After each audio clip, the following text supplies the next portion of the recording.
right, we're back.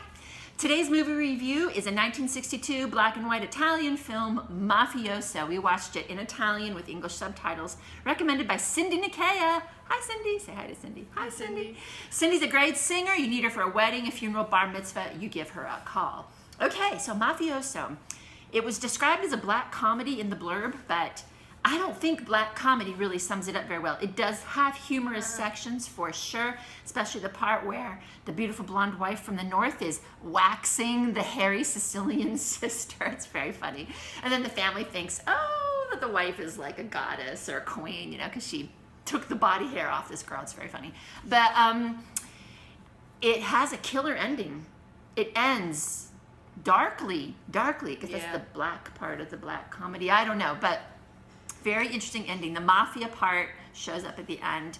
I think what we enjoyed most about this movie is simply watching Sicilian culture in the 1960s.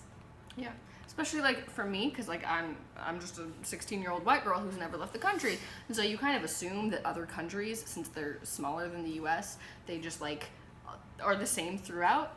No.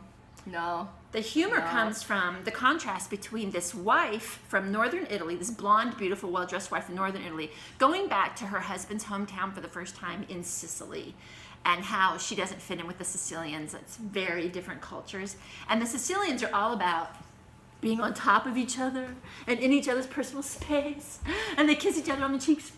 And the camera does a good job of portraying that by getting in your face, getting in the actors' faces, so you feel like you've lost your personal space and you're squished up in these tiny rooms with all these Sicilians.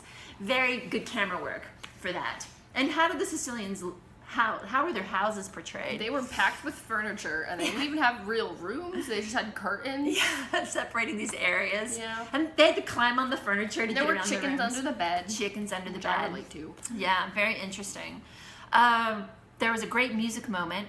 The leading man gets blindfolded and put in a box and hustled off somewhere, and you don't know where he's going. He doesn't know where he's going. And when he's finally let out of the box and put in a car, he's in a big city.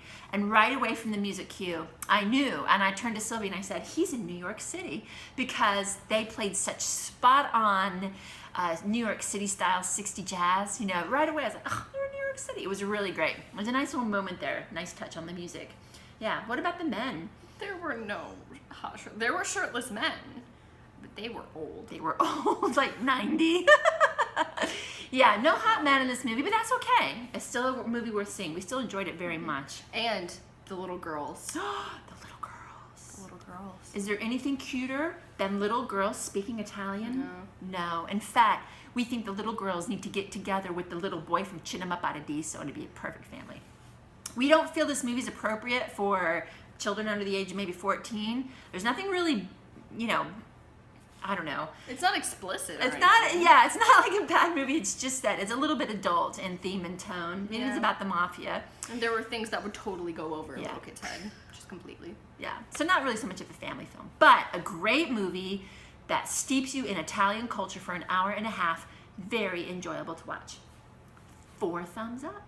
Alfredo's in the mafia.